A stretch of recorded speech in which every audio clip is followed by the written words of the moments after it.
Hi, Emma Smart. Welcome back to 10 by 6. Hi, Jason. Thank you for having me. Yeah, thank you so much. It's a privilege to have you back on again because obviously you're on our first show as well.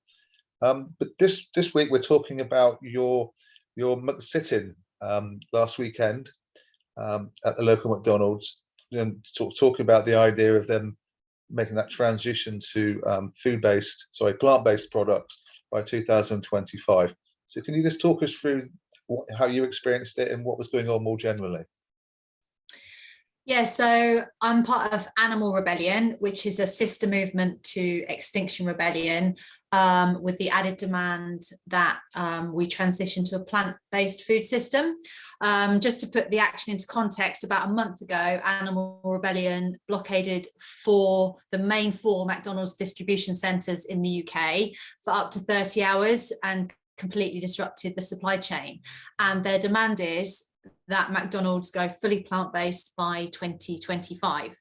Now, on the back of this action, it's a kind of a series of escalating actions to keep putting the pressure on McDonald's. We're organising these sit-ins, and we had one in Weymouth. There were 10 of us. We peacefully went inside the restaurant, if you can call it that, and occupied tables, sat. We brought our own plant-based food picnics with us, and we sat for 2 hours. We had leaflets and information.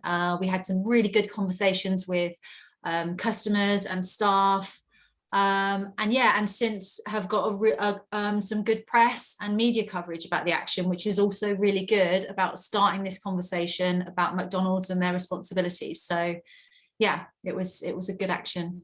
Fantastic. And why particularly do you think it's important, not only to the planet more generally, but also the individual consumer? How can they benefit by making that transition to plant-based products and supporting the cause?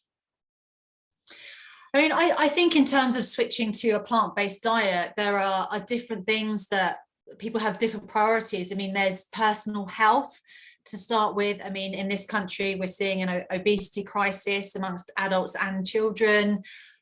We know that eating meat increases our cholesterol and our risk of heart disease, diabetes, different types of cancer. Like, meat is not good for our health, particularly processed meat.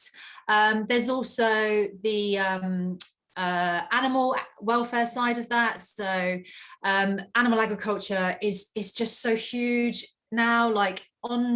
Just to put it into context, all mammals on the planet, 60% of mammals on the planet are farmed animals. So cows, sheep, chickens. 36% are humans, and only 4% of animals on Earth are wild animals. So it's an industry that's such a large scale now that the planet simply can't sustain it. So there's that animal welfare side. They're not kept in particularly nice conditions. They're cramped. They're killed prematurely, and yeah, it's not a nice industry at all. Welfare standards are very low, and to produce cheap meat, that's how they have to be produced on an industrial scale. Other aspects that people can think about are the planet and the climate and ecological emergency that we're currently facing. Animal agriculture contributes 15% of global greenhouse gas emissions, and that's huge. And it's an area that we could cut really quickly.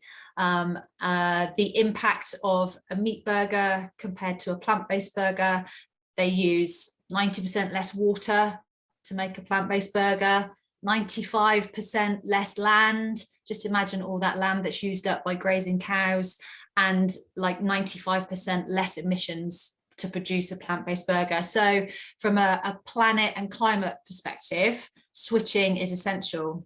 And also in terms of McDonald's, we know that McDonald's are responsible for massive deforestation in the Amazon, which inflicts on indigenous tribes and people. But people right here in the UK, there's a lot of exploitation of workers. Many of them are on 0-hour contracts, minimum wage, not protected by any union. So, we're sort of standing up for those people as well who have rights. And And finally, the one that's been brought to our attention very recently with COVID is this link between animal agriculture, eating meat, and pandemics.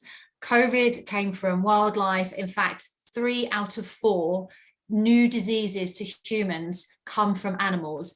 And industrial farming, this intensive, stressed animals in cramped conditions, is the perfect condition for viruses to jump from wildlife to humans. So if we want a future without pandemics, we need to cut down on our meat consumption and production.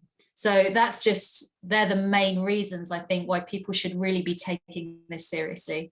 And even for those individuals who, let's say, don't care at all about the wildlife, they have no interest in the impact it has upon mammals or more generally biodiversity. What about the impact upon them as individuals of eating meat-based products in terms of, cancers, etc.? That surely is something as well that maybe they should be focusing upon. Yeah, I think so. From a personal health point of view, switching to a plant-based diet is one of the best things you can do for your health. And there's food technology has come on. It's so advanced now that you can buy so many replacements, especially with McDonald's kind of processed food, things like burgers and sausages and nuggets. They're all processed. They can be so easily replicated using plant-based soya and things like that instead, that you could barely tell the difference. So it's really a win-win. It's a win for your health, it's a win for animal welfare, it's a win for the planet, and there's no reason why McDonald's can't still produce fast food. And we're not trying to stop families who can't afford maybe to go to an expensive restaurant having a cheap treat lunch, but we're saying that as the biggest globally fast food company, McDonald's have a responsibility to be more sustainable and more health conscious. And so we're not trying to spoil anyone's lunch here. We're just saying, they have a responsibility, and we as individuals can benefit from that also.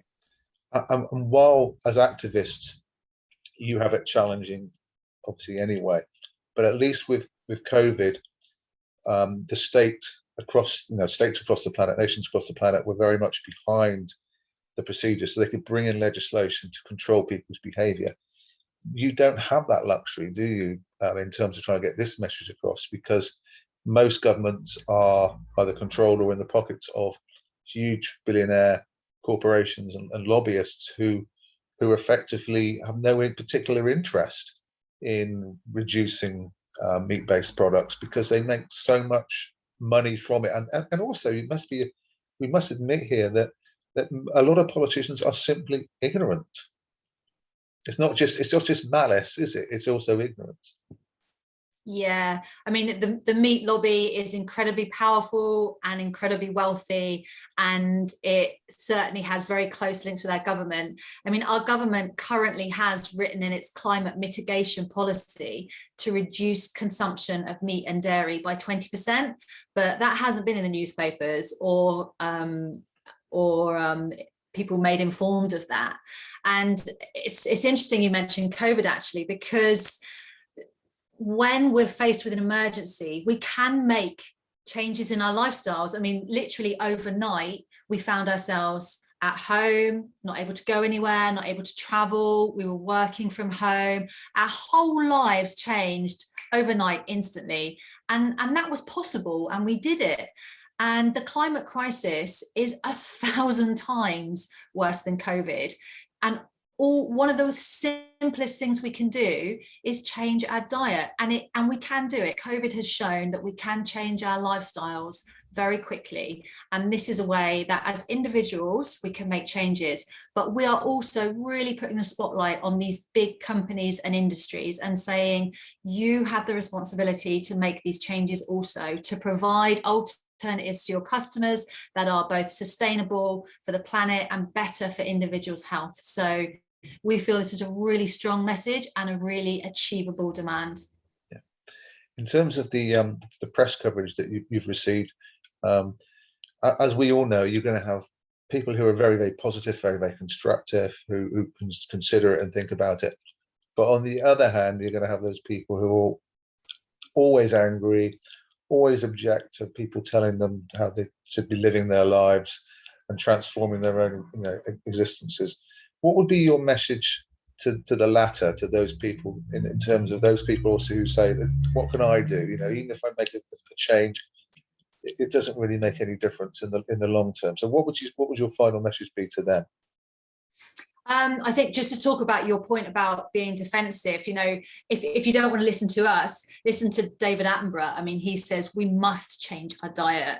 We can't support a growing population in a crisis and keep eating meat. The United Nations have also said to avoid a global catastrophe. That's the language that the UN are using. We have to reduce meat consumption drastically. So if you don't want to listen to us, listen to some of those guys.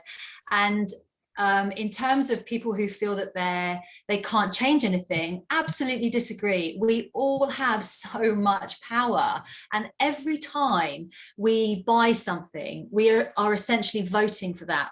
When we buy a burger, we're saying, I agree, I vote, I think that yes, destroying rainforests and wasting this much resources, water, land, deforestation, it's okay, I agree with that. And if you don't buy that product, that sends a huge message to companies and suppliers, because you affect the demand. And we have much more personal power than we think we do. And historically, big changes have been made by small groups of individuals. So never think that you don't have the power to change things. And it always starts with one person, and others will follow. So yeah, believe in yourself and the power that you have, even when things seem so massive and daunting. Yes, thank you so much, Emma. That's a brilliant positive message, and a very powerful message to liberate individuals. To finish off this interview, that's fantastic. Thank you so much. Will you take care, and I'll speak to you very, very soon. Thanks very much, Jason. Thank you.